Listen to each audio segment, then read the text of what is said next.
오늘은 13번째 말씀으로 당연, 필연, 절대란 무엇인가요? 라는 제목으로 말씀을 보겠습니다. 창세기 39장 2절에서 5절 말씀입니다. 우리 같이 합독하겠습니다. 여호와께서 요셉과 함께 하심으로 그가 형통한 자가 되어 그의 주인 애굽 사람의 집에 있으니 그의 주인이 여호와께서 그와 함께 하심을 보며 또 여호와께서 그의 보험사에 형통하게 하심을 보았더라. 요셉이 그의 주인에게 은혜를 입어 섬김에 그가 요셉을 가정총무로 삼고 자기의 소유를 다 그의 손에 위탁하니 그가 요셉에게 자기의 집과 그의 모든 소유물을 주관하게 한 때부터 여호와께서 요셉을 위하여 그 애굽 사람의 집에 복을 내리심으로 여호와의 복이 그의 집과 밭에 있는 모든 소유에 미친지라. 아멘. 우리 첫 번째로 볼 것은 당연한 문제, 당연한 응답입니다. 당연한 문제는 창세전 사탄이 이미 존재한 것은 해결할 수 없는 당연한 문제라는 것입니다. 창세기 1장 2절에 흑암 혼돈 공허하다고 하셨잖아요. 이 말씀은 이미 하나님께서 우주를 창조하시는 그 시점에 그 전에 우리 인간을 만드시기 전에 이미 타락한 천사가 있었다는 말씀이지요. 그래서 이 땅은 이미 혼돈하고 공허할 수밖에 없었습니다. 원죄 사건, 네피림 사건, 바벨탑 사건 등 근본 문제는 해결할 수 없는 당연한 문제인 것입니다. 또한 무속 문화, 점술 문화, 우상 문화 속에 있는 가문과 현장의 오래된 문제는 해결할 수 없는 당연한 문제입니다. 불신자 상태의 6가지로 개인이 멸망하는 것도 해결할 수 없는 당연한 문제입니다. 그러면 당연한 문제에 당연한 해답이 있습니다. 하나님께서는 우리를 그냥 내버려 두시지 않으시고 하나님의 사랑으로 우리가 죄인 되었을 때에 그리스도를 보내주심으로 또 그리스도를 죽으심으로 하나님께서는 우리에 대한 자기의 사랑을 확정하셨습니다. 이것이 바로 예수 그리스도요 당연한 해답입니다. 제사장, 선지자, 왕 대신 그리스도만이 당연한 해답이지요. 로마서 8장 2절로 생명의 성령의 복으로 참 자유와 해방 주셨고 요한복음 14장 6절에서처럼 길이 되시고 진리가 되고 생명이 되어주셔서 하나님 만나는 길을 되어주시고 우리 인생의 주인이 되어주셨습니다. 그리고 요한일서 3장 8절 말씀에 사단의 하나님의 아들이 나타나신 것은 마귀의 일을 멸하러 하심이라. 사단 마귀에게 잡혀있는 운명사주 팔자 문제, 죄 문제, 지옥 문제를 해결하시고 하나님께서 십자가에서 부활하신 것입니다. 성경의 주인공 되신 그리스도만이 당연한 해답입니다. 매 시대마다 하나님께서는 예수 그리스도를 예언하셨고 약속하셨고 성취하셨습니다. 창세기 3장 15절 여자의 후손, 창세기 6장 14절 방주가 되시는 예수 그리스도, 출애굽기 3장 18절 피제사를 드리라, 이사야 7장 14절 처녀가 잉태하여 아들을 낳을 것이니 그 이름을 임마누엘이라 하리라. 창세기 3장 15절 여자의 후손을 매 시대마다 하나님께서는 복음을 다시 한번 또 복음의 언약을 회복시켜 주셨습니다. 그래서 마태복음 16장 16절에는 실현하셨지요. 역사의 주인공 되신 그리스도만이 당연한 해답입니다. 히브리서 13장 8절처럼 하나님의 말씀은 어제나 오늘이나 동일하게 역사하시느니라.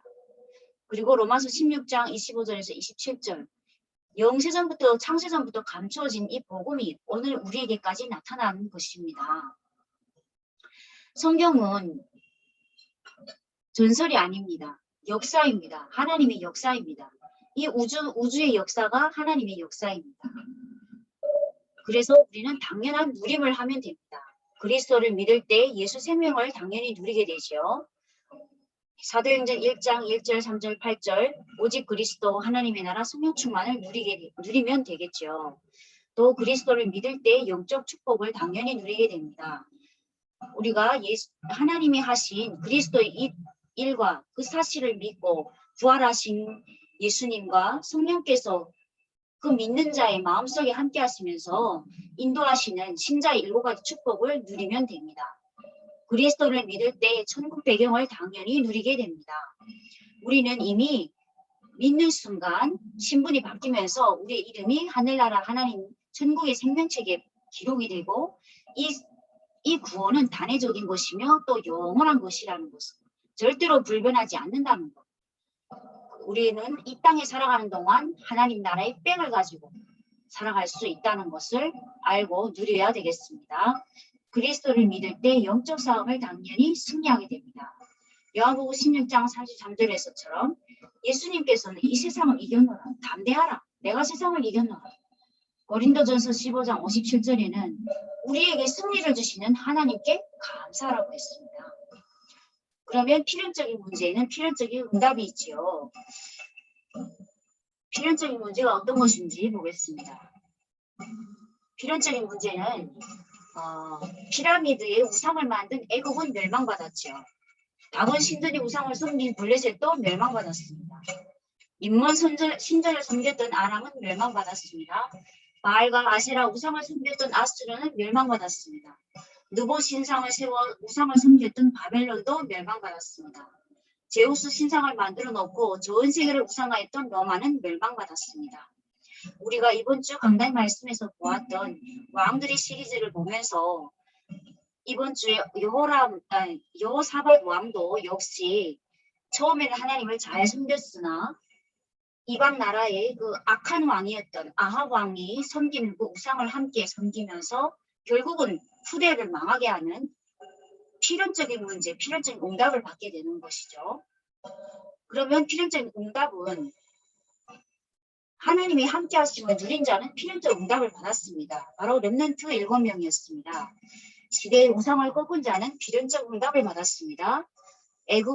애굽의 요셉과 모세, 블레셋의 사무엘과 다윗, 아람 나라의 엘리야와 엘리사, 아수르의 히스기야, 바벨론 시대의 이사야와 다니엘, 로마 시대의 바울과 디모데들은 필연적인 응답을 받았습니다. 문제를 알고 그 위에 필연적인 답인 예수 그리스도를 누르기 때문에 당연한 응답을 받았겠죠. 그러면 절대적 문제, 절대적 응답이 무엇입니까? 절대적인 것을 찾는다는 말은 두 번째 필연적 문제, 필연적 응답에 이러한 자에게 필연적 시간표, 이정표, 목표는 반드시 이루어집니다. 사도행전 1장 3절 하나님의 나라가 분명히 이루어지고요. 하나님께서 사도행전 1장 8절에 오직 성령이 임하시면 권능받고 예루살렘과 온 유대와 사마리아와 땅끝까지 이르러 내 증인이 되리라 하시니라. 약속 믿고 기다리고 누리면 하나님의 필연적인 시간표에 목표는 반드시 이루어질 줄 믿습니다. 사도행전의 그 이정표와 목표는 반드시 이루어졌습니다. 사도행전 2장 1절에 성령이 충만했고요. 사도행전 1장 3절에 하나님 나라를 위해서 제자들과 마리아와 예수님의 아우들과 더불어서 사도행전 1장 14절에 오로지 기도에 힘썼더니 열흘이 못되어서 사도행전 2장 1절에 오순절날 성령이 강림하는 것을 체험했고요. 사도행전 6장 7절에는 사도들을 따로 세워서 일꾼을 따로 세웠더니 그 허다한 제사장들도 하나님께로 돌아오는 역사들이 일어났고요. 사도행전 11장 19절에 보면 안디옥 교회가 하나님 나라의 일을 위해서 세계 선교를 시작하는 그런 시간표들이 왔습니다. 또 사도행전 16장 6절에 10절에는 그 우상 숭배하고 점수라는 이런 우상 숭배하는 것들을 사도 바울이 영적 싸움에서 승리하는 것을 보여주었고요. 사도행전 19장 21절에는 로마도 보아야 하리라. 로마 복음화까지의 목표를 이룬 것이죠. 로마서 16장 25절 27절처럼 오늘날 우리에게까지 이 귀한 복음이 하나님의 시간표에 이루어지는 것입니다. 그러면 절대적 문제, 절대적 응답은 절대적인 것을 찾는다는 말은 문제가 올 수밖에 없는 절대적인 이유와 하나님이 원하시는 절대 계획을 알고 오직 성령으로 복음을 증거하여 사람과 세상을 살리는 것입니다. 하나님의 그 소원과 목표는 단 하나죠. 멸망받을 수밖에 없는 우리 인간을 사랑하셔서 독생자 예수 그리스도를 보내주셨고 그것을 믿는 자를 통해서 또한 세계 복음화를 이루어 나가시는 것이 바로 하나님의 목표요, 하나님의 소원이지요. 그러면 우리는 이것을 알고 누리면 되겠죠. 인간에게 없는 절대적 문제, 인간은 죄, 사단, 지옥 배경을 해결할 수 없다. 하나님의 절대적 해답, 예수님은 제사장, 선지자, 왕 대신 그리스도입니다. 하나님의 절대적 사역, 하나님은 지금도 구원의 역사, 기도 응답의 역사, 말씀 성취의 역사를 이루고 계신다는 것을 우리가 알고 이 언약의 여정만에 우리를 불러주시고 사용해 주시는 하나님께 감사하며 복음을 누리고 하나님이 주시는 증거를 모르는 사람에게 전하는 그 최고의 전도자들 되기를 기도드립니다. 오늘은 말씀을 마치겠습니다. 우리 김동신 선생님께서 마무리 기도 해주시고 말씀을 마치겠습니다. 하나님 아버지, 오늘도 목요다락방 속에서 은혜의 말씀이 흘러갈 수 있게 하시니 감사드립니다. 렘넌트들이 문제와 갈등 앞에서 하나님을 의지하고 기도로 승리하게 하시고 예수님의 복음을 날마다 누리며 각인시켜 영적 싸움에서 승리하게 하옵소서. 렘넌트들의 정체성을 확실히 각인시키고 빈 곳에서 사명을 감당할 수 있는 하나님 나라의 일꾼들이 되게 하옵소서.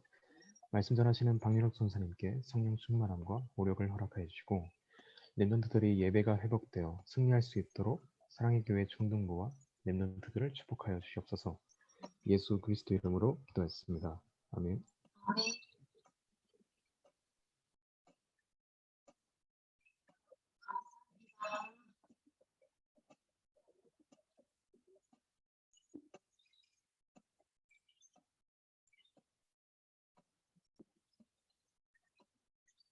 우리 기도문으로 예배를 마치겠습니다. 하늘에 계신 우리 아버지여, 이름이 거룩히 여김을 받으시오며 나라가 임하시오며 뜻이 하늘에서 이루어진 것 같이 땅에서도 이루어지이다. 오늘 우리에게 일용할 양식을 주시옵고 우리가 우리에게 죄 지은 자를 사하여 준 것 같이 우리 죄를 사하여 주시옵고 우리를 시험에 들게 하지 마시옵고 다만 악에서 구하시옵소서.